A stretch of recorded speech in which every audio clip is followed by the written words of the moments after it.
Monty, thank you so much for having us here. You're one of the 3 co-founders at Essential Learning Group here. Yes. Could you please tell us your story with ELG? How did you start? Okay, well, I moved to Shanghai in 2003 with my family. We came from my work, and I was working in the software industry. And at first, Sherry, my wife, thought she would just sort of take it easy and raise the kids. But she got bored really quickly, and she decided to start doing some consulting with families. She got invited to a meeting of a group of parents of kids with special needs, expats, and Sherry found out she was the only resource at the time in Shanghai.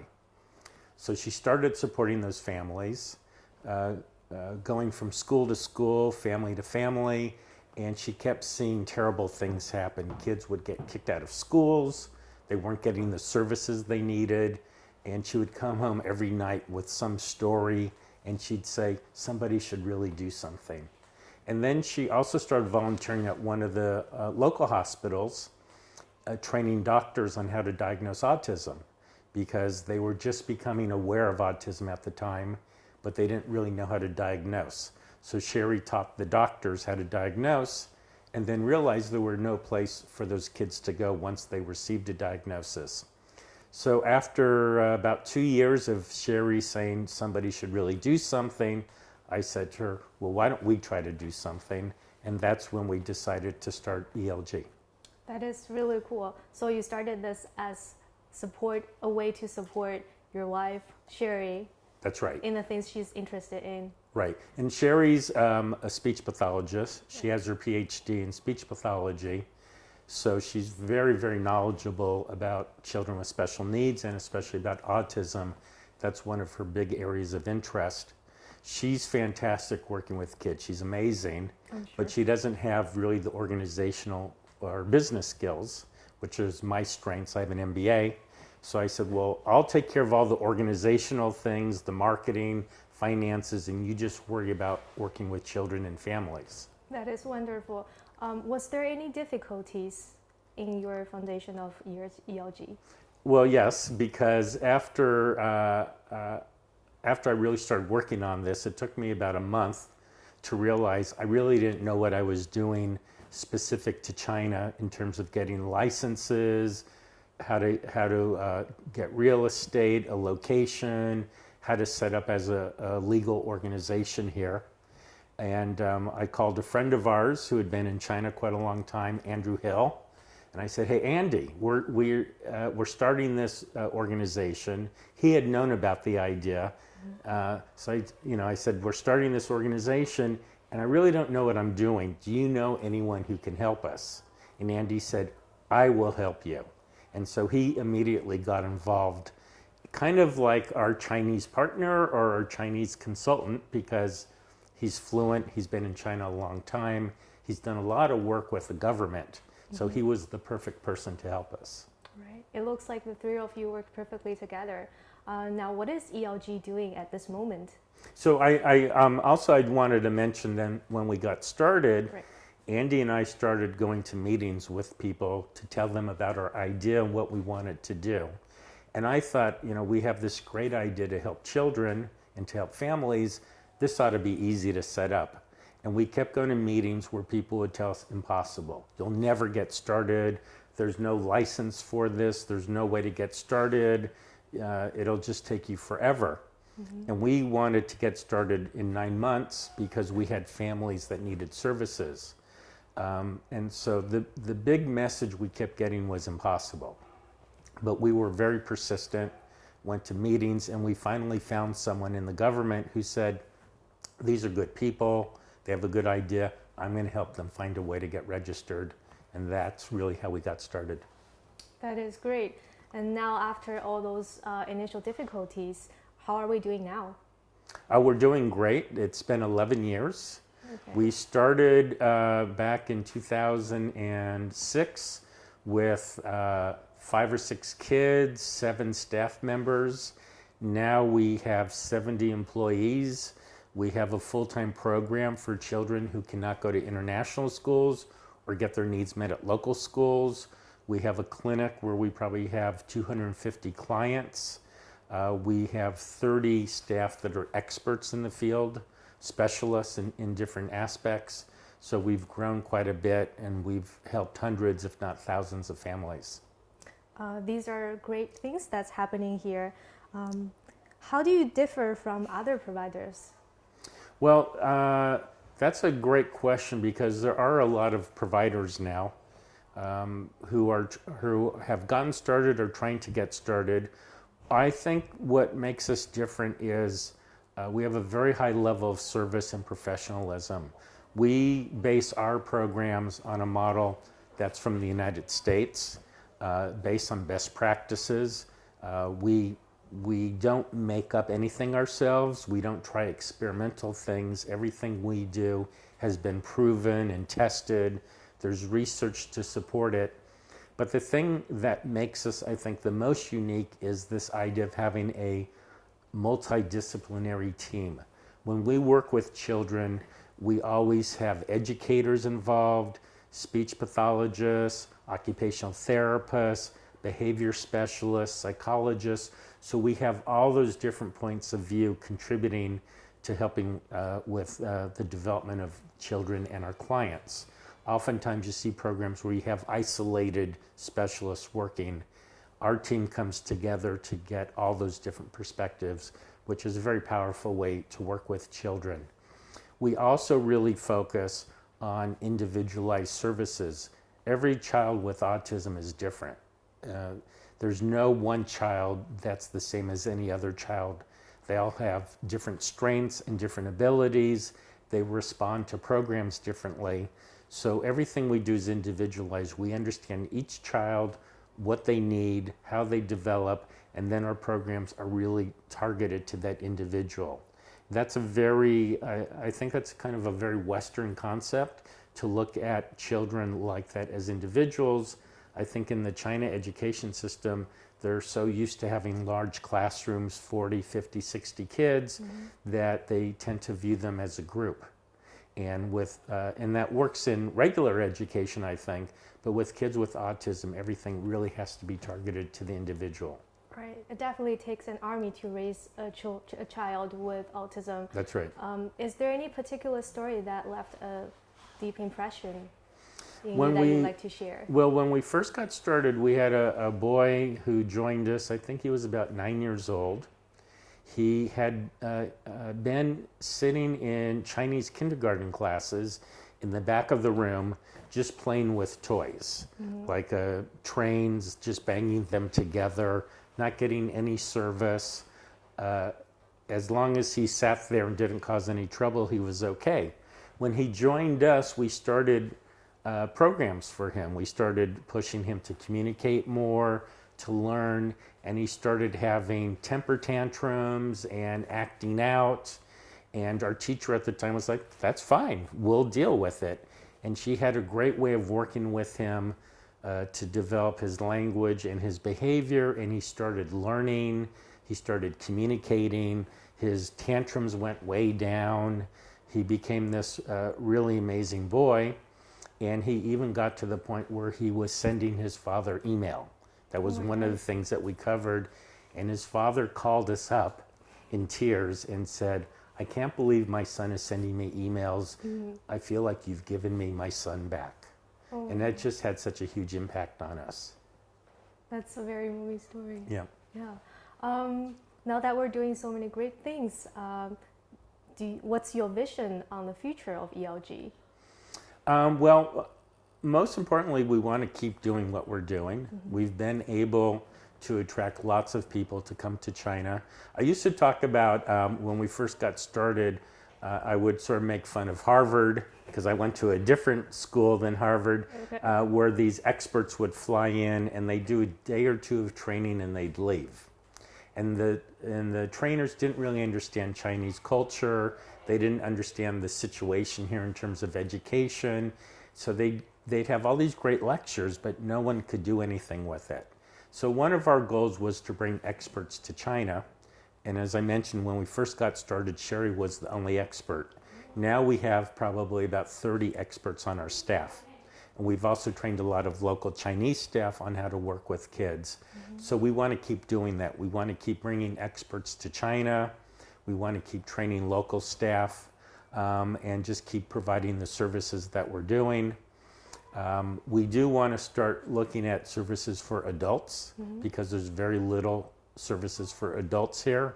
And another big part of what we're doing is supporting the NGO called Sen. We look at it as a sister organization.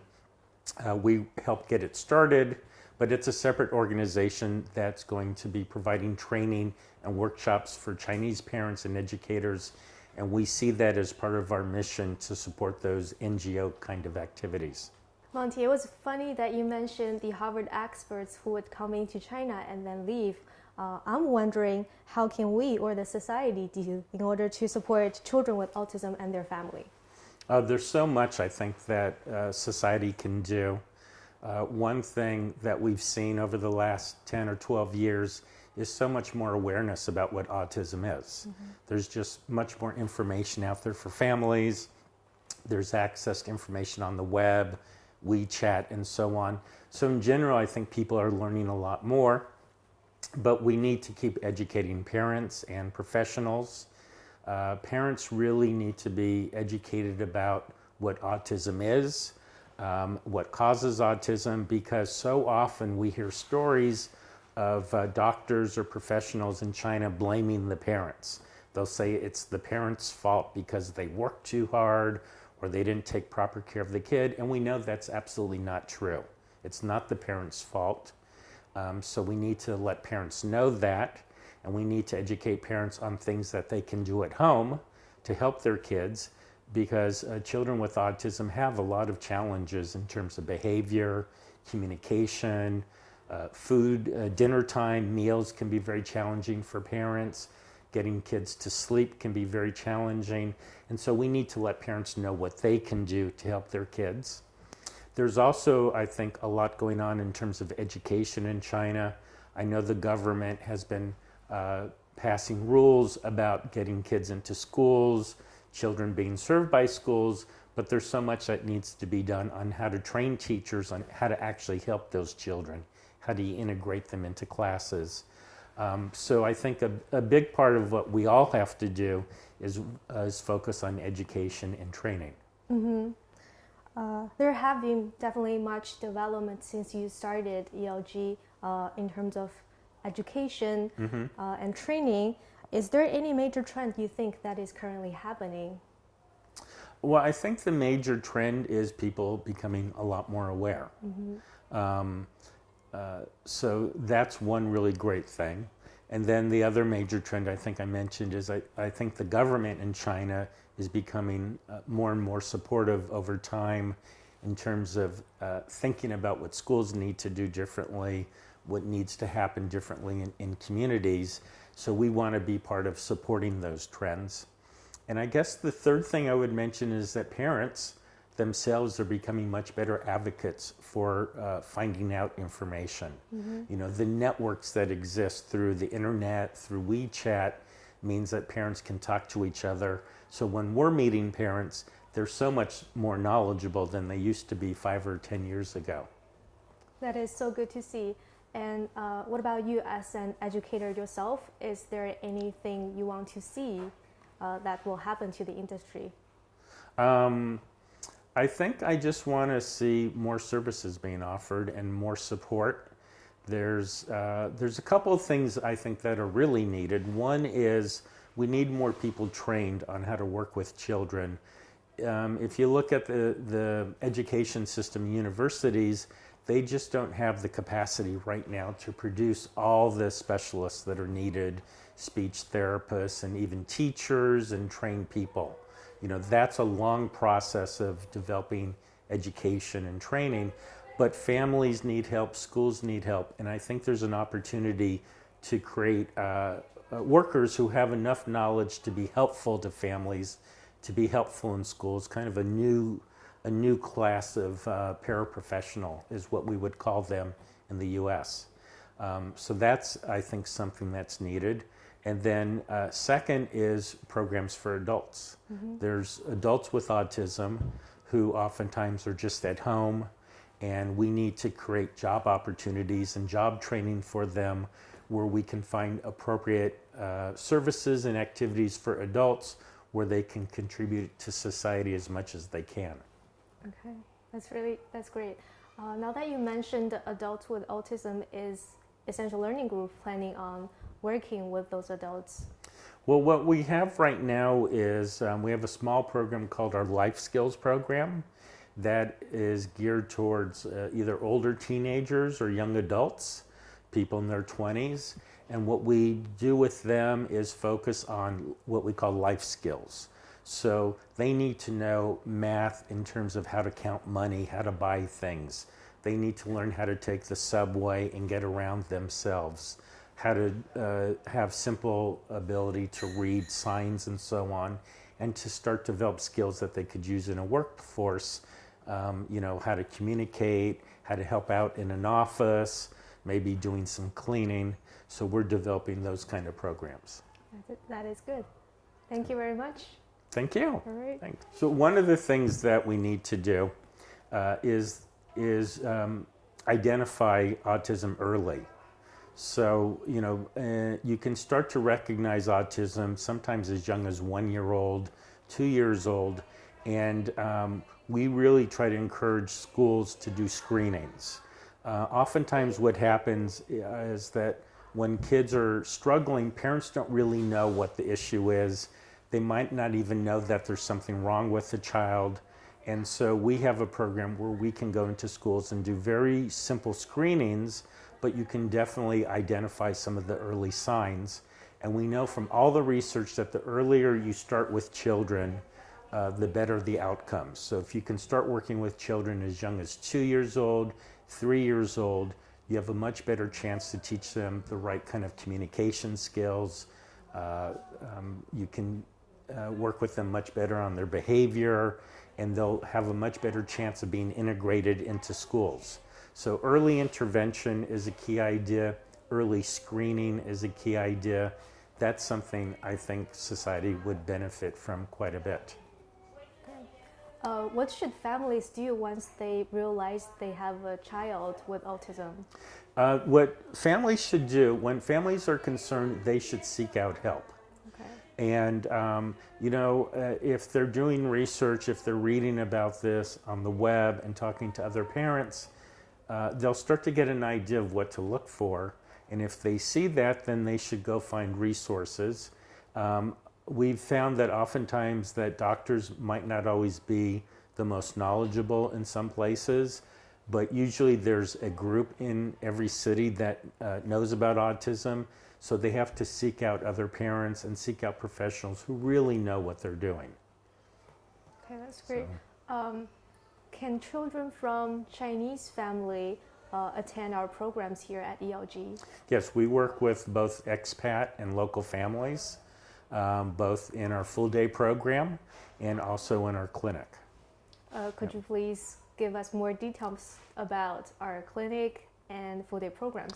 So the full day program is for children who come here every day. It's what we call a therapeutic program. So everything we do in our program is purposeful. Autism is really a speech language disorder where children are, their speech and language communication is delayed. Their interactions with people are very delayed. Sometimes they don't have interest in interacting with people. So much of what we do is working with children to learn to communicate, to express their needs, to be engaged with people. Sometimes it's really challenging, but we use all kinds of techniques to do that. Music, singing, games, having fun. We try to make our programs really engaging and fun for the children so they want to be here and they want to learn. Oftentimes children with autism have a lot of behavior issues. They have huge tantrums. They can be very inflexible. They don't like to move from one activity to another. So we spend a lot of time working with children on their behavior and training our staff on how to manage that behavior. And you can work with kids. You can work with children.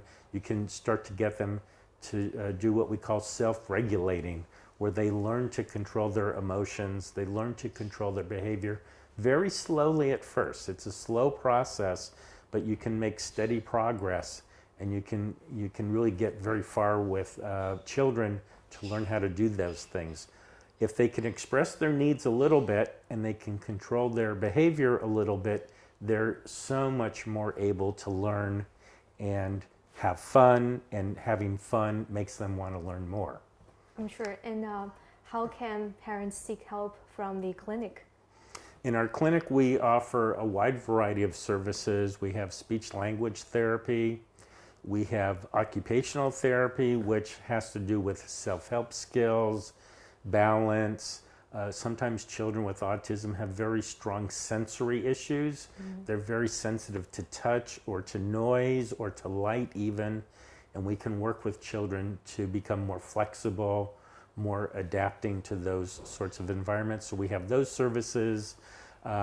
We have educational services. We have behavior specialists. So we can work with families to provide more of a consulting or therapeutic service outside of our full-day program. That sounds great. Thank you very much. Thank you. Sherry, thank you so much for having us here.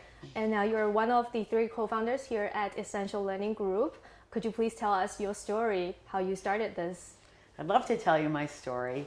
My husband and I arrived here in 2004 or 5 for a 1-year assignment that my husband was prepared to work. And I was going to be the trailing spouse and see what I could learn about China, learn Chinese, because I was only going to be a year. So in a long story short, I ended up starting to meet local people and started learning about the severe lack of education for not only foreign children, but in particular for Chinese children. There just aren't the resources here for children with special needs. And my experience was that I was working with several children, and in 2005, there was a very large influx of foreigners in the international schools. And some of the children that I had been working with were simply exited. So they had no school. 2 of them had to go to private schools in the UK, and another family had to move. And it was at that point where I thought, something's got to be done, because these children can learn and they can survive in a regular school. We just need to help them. About the same time, I was also learning a lot about what the state of special education was in China. And that was a big eye-opener for me. I had no idea. I knew China was behind, but I didn't realize the severity of the lack of resources here. And so I had the opportunity to volunteer in the Department of Pediatrics at the Shanghai Children's Medical Center. And I worked with pediatricians, and I taught them how to evaluate and look for autistic signs in terms of communication. And they got very, very good at evaluating children. The problem was, once we evaluated them all, what do you do? Right? So it's one thing to evaluate, it's another thing to then support them with services. So at that time, with the support of the pediatric group, we started a small play group. Invited all the parents, so it was very parent-focused, grandparents, and we started just a child, like a play therapy sessions that went once a week for 2 hours. It was incredibly gratifying for me, and that was the start of finding my passion. Actually, I was never that passionate about what I did in a career as a speech language pathologist. And here I felt like, wow, I can actually do something, make a difference, and everybody's happy. So that's where my passion started. At that point, my husband's company wanted to send us back to the United States. That was 3 years later. And I'm sure Monty mentions this, but I half jokingly kind of said, well, you can go, but I'm going to stay because I think there's a lot of work to be done here. And Monty, being the good husband that he is, really listened to me. He really was tired of selling software solutions and marketing, and he really wanted to make a difference in what he did as well as a marketing and a business person. And so we were able to put our heads together, came up with a business plan, and we set off to help people in this world in China. We also met Andrew Hill at the time, and he was our biggest cheerleader because he knew how to manage working with government officials and helping us in ways that we had no idea. We had no idea what we were doing, but we were determined to do something. Right. It's amazing how you travel across the world and find your passion here. Now I have to ask, was there any difficulties in the process of setting up Essential Learning Group? Yes, there were. Okay. Challenges. I have to call them challenges. Sure. I mean, you know, everything, the saying in China is anything is possible, nothing is easy. That very much rings true with what we were doing. We spent a lot of time in very long meetings, all in Chinese, and it was hot in the rooms, only for us to leave and Andrew saying, they can't help us. But we were persistent. We were bound to find people that would help us, and we did. Thanks to some of the people that we met, we found a supporter that was in the government, and that was the start of where we are today. That's great. Now, after all those challenges we faced, what is ELG doing now? Wow, so much. Okay. So much. We cater largely to the foreign population. In our program, our full day program, almost 3/4 of the children come from all over the world, from Australia to America, South America, Europe. So does our staff. And so that makes things very, very interesting for everybody. We also, what I'm most proud about today is being able to hire local Chinese that have no background in special education. Some have no background in education. And yet today, these people are absolutely master teachers. Some of our staff have been here over 5 years, so they've had plenty of time to train in our program. And we get a lot of support from our clinic. So there's constantly inputs happening. And then, you know, once we established this program, the next thing was to say, okay, we have a model here. We have a framework. We can apply this anywhere in the world. So let's start here in China. And we were able to very successfully, there were a lot of bumps along the way. We've tried starting Chinese programs a couple of times, and it was very, very difficult. And we couldn't find the right trained staff. And now we have. Right. And it's the fastest growing program we have. Almost 1/3 of our students are local Chinese children, some with learning disabilities, and most of them on the autism spectrum. That is wonderful. Yeah. You mentioned we're starting from China. Then what is the next step of ELG then? Well, again, I love China. I hope I never have to leave, but I'm sure I'm going to have to one of these days. Okay. The next step for ELG is just to continue to do what we do well, be able to serve more people, be able to serve different populations that have different needs. But more importantly for me, my passion, now that we've got things kind of solidified here, my passion is all about moving forward in China and spreading the word throughout China. It's a huge country with billions of people, and it's very hard to reach that.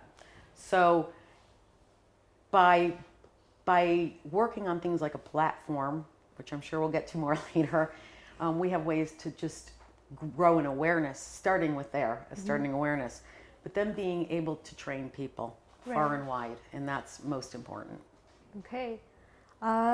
What can we or the society do in order to support those children with autism or their family? Well, that's a hard one. That's a challenge.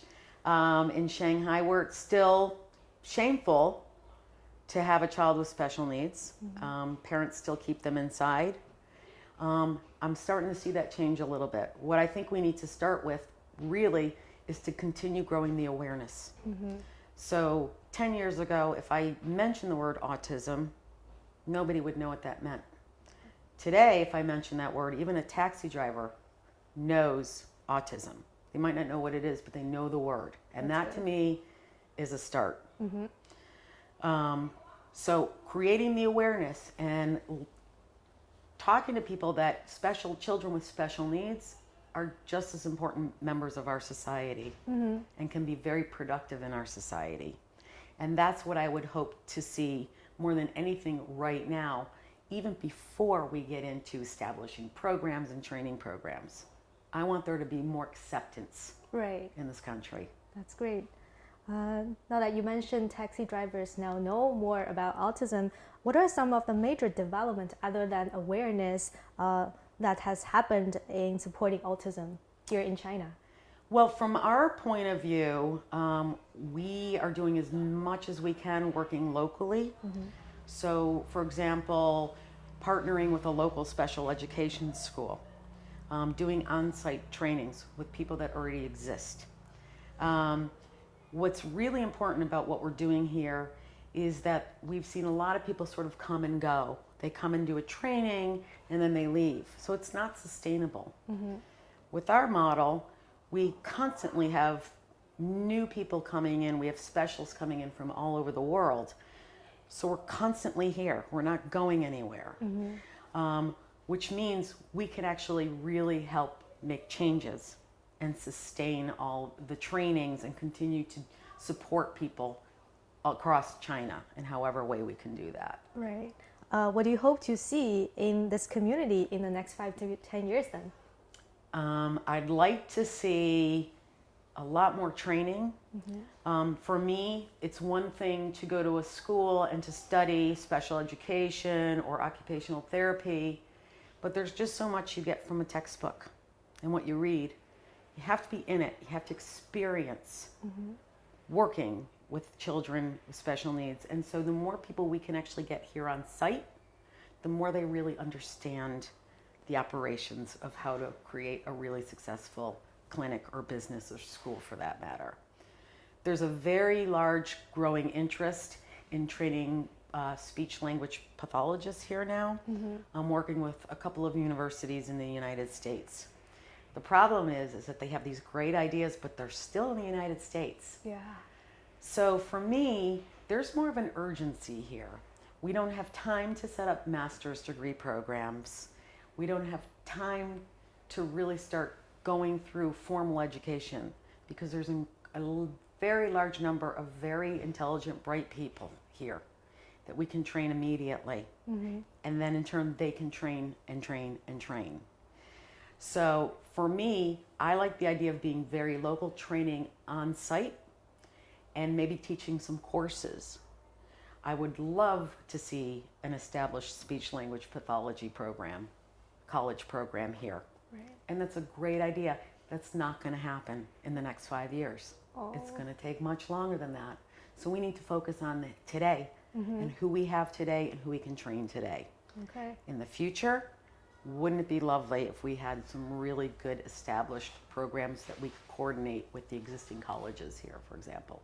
All right. Could you please elaborate a little more on the on-site training part? How do we train a person who knows almost nothing about autism, about special education, to the point where he or she can be with a kid? So we put them right in the classroom.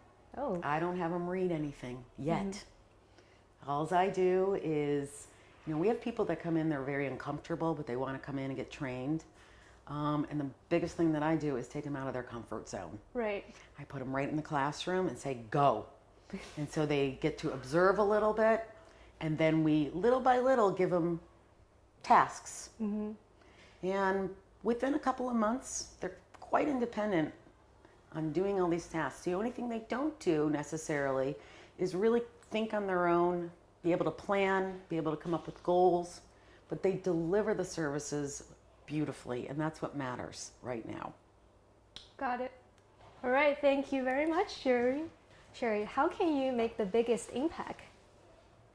In China?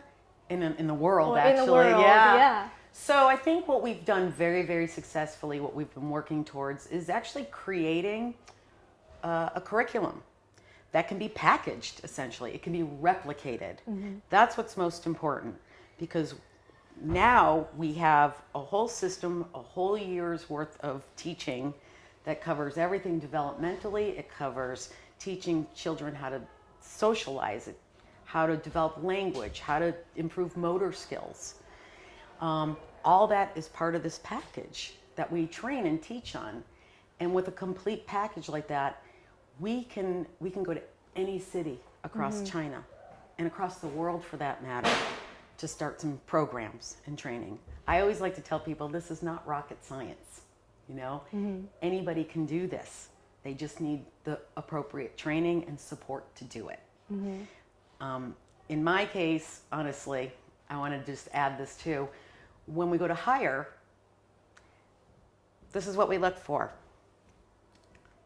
English, some sense of English, so I can communicate better with them. And they have to love children. And that's really it. We don't look for people that are highly educated. We look for people who are passionate about working with children and who also see our vision and want to join in our vision to support special needs in China. Most definitely. And I can see when the platform is set up, it will affect the whole community in a great way. Exactly. Yeah. And with technology, we can spread the word. So That's wonderful. It's very exciting. Yes. Yep. All right. Thank you very much. Thank you so much. Andy, thank you so much for having us here. As one of the 3 co-founders, you've definitely helped a lot of kids here in China. Could you please tell us what is your story with ELG? Well, ELG started with an idea that I think you've heard about from Sherry Rosen, Dr. Sherry Rosen, and her husband was supporting her, and I heard the story at a gathering of friends, and they had this wonderful idea to help all these children, to help the country, to help Shanghai, but they had this one problem, which is they didn't speak Chinese, and they didn't really understand how things operated in China. So I said, well, hey, I have some friends, I could maybe introduce you to someone. And the more I heard about it, the more it connected with me. And I was very interested in my life maybe transitioning from a interesting but different career in the IT industry and to move towards having it be more based on needs of other people that were critical. So if somebody has a CPU in their computer and they wish it was faster, it's great to provide your clients with a faster CPU. But I really thought it would be really exciting to change lives. And talking to Monty and Sherry before this all began, Sherry was going to all these different hospitals and schools, meeting these children. And what I found was China really needed a model program to show the educators, to show parents, to actually do demonstrations with real children. And I got very excited. And I said, well, let me help you begin. And when I started helping them begin, I found how difficult it was to explain to people in China who were in government and in other areas exactly what we were going to do, because it was very new. It was a very fresh concept. So we had meetings, and as these meetings went forward, I became very good at telling the story because I had to tell it over and over again. And I felt the more I told the story, the more I believed in the story, the more I felt it was a really important thing to do to help. So they got me to talk to my IT company, to say that I would be spending a lot less time there, and to be spending a lot more time with Monty, Sherry, and the educators, the therapists, the families, the children that are here at ELG. And from that time till now, I found that it's definitely, in terms of my work life, been the most rewarding experience. So. That's great. It's definitely a wonderful thing that you're doing now. After overcoming all those challenges, difficulties you face together as a team, where do you see ELG now? Okay. We are in our 11th year, and given that, I think we are at a stage where we really understand how to run what we do in this building, what we do in Pudong. We help families with a solution where the child is at the center.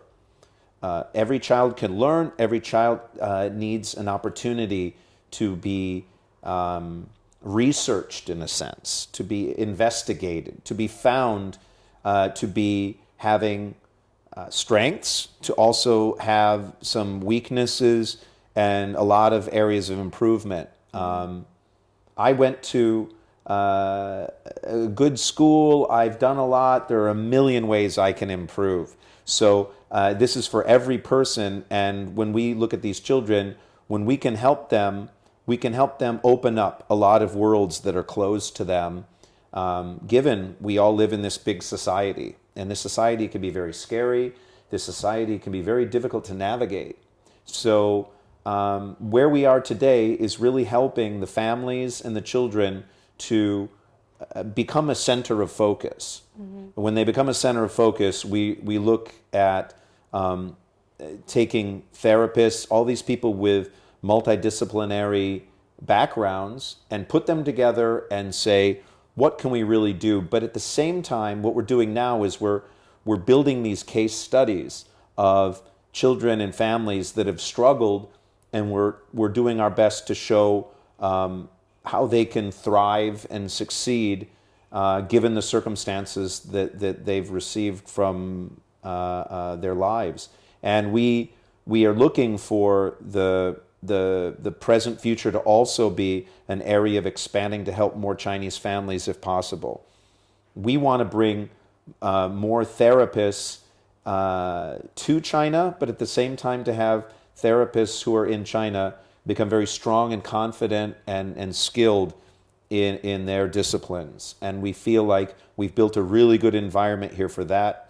Another thing that's important about our present circumstance is we also are a very good area for research, for new methods. So we really hope that in China, with Chinese methods, also with international methods that can come to China, that we can be a landing point for these, to try them out and to really show them. Some things may work better in a different country than here. So we also want to focus a lot on being a center of taking Western know-how and localizing it and making sure it fits China.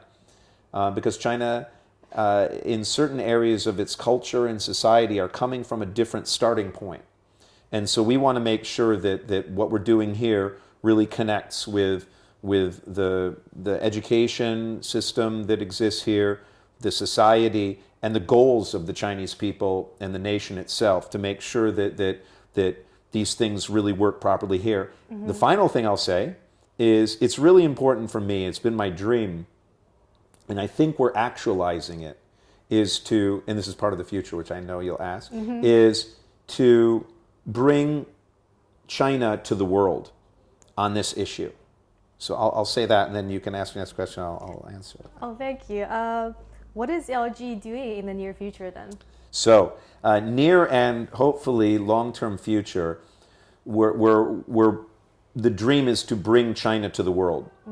And that means that every solution usually has a very small piece that begins the cause and effect situation. So what we're trying to do is say, let's get the smart Chinese mind on autism, on other special needs, get people excited about having careers in helping these children, to show them what a wonderful life you have if your life is based around helping other people, and at the same time getting this different view through society and culture on the situation, so you can bring this to America.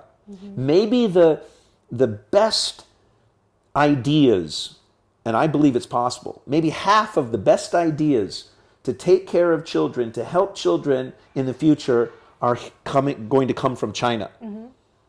And that is my dream. That is what I think ELG is here to do, is to be a platform, an opening to the world about how the Chinese mind thinks about this issue and will solve it. So I'm very excited about China filming us right now, that we're talking about it, that we're broadcasting it, because China has something to say about this. China will have answers to this, and we want to make sure that the whole world gets that benefit. Got it. And what is your vision on ELG within this bigger picture? Well, ELG, as I say, is this platform. And ELG is hopefully maintaining a certain quality standard that is sometimes very difficult for other people to do.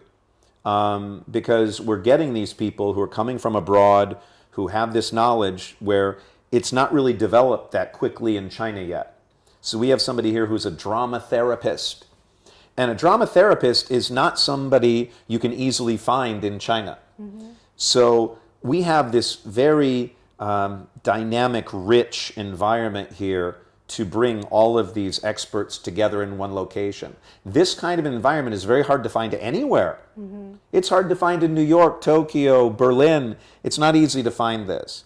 I'm not saying it doesn't exist anywhere else, but it's quite unique. It's certainly unique in China.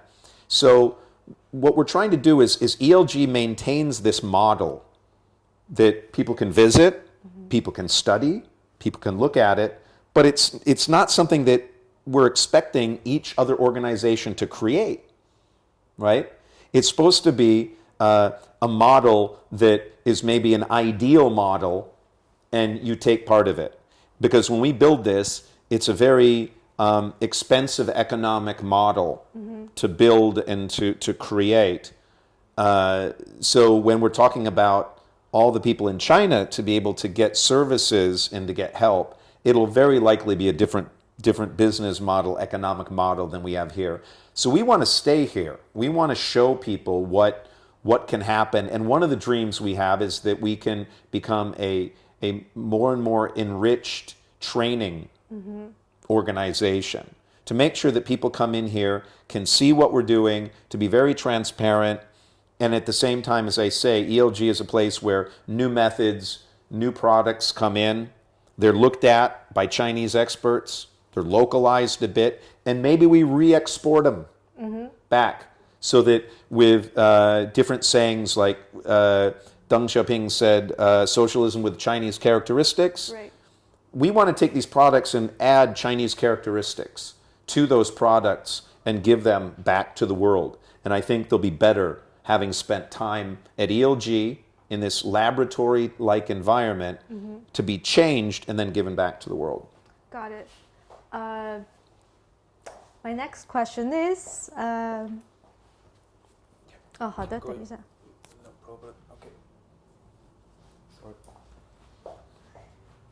Now that you've mentioned the model, what can we or the society, the Chinese society, to do in order to help supporting children with autism? I think the thing that is most accessible and achievable with the average citizen to do something is to just learn more, to have a better understanding of what the lives are like for the parents, what the lives are like for the children, but also investigate your neighborhood.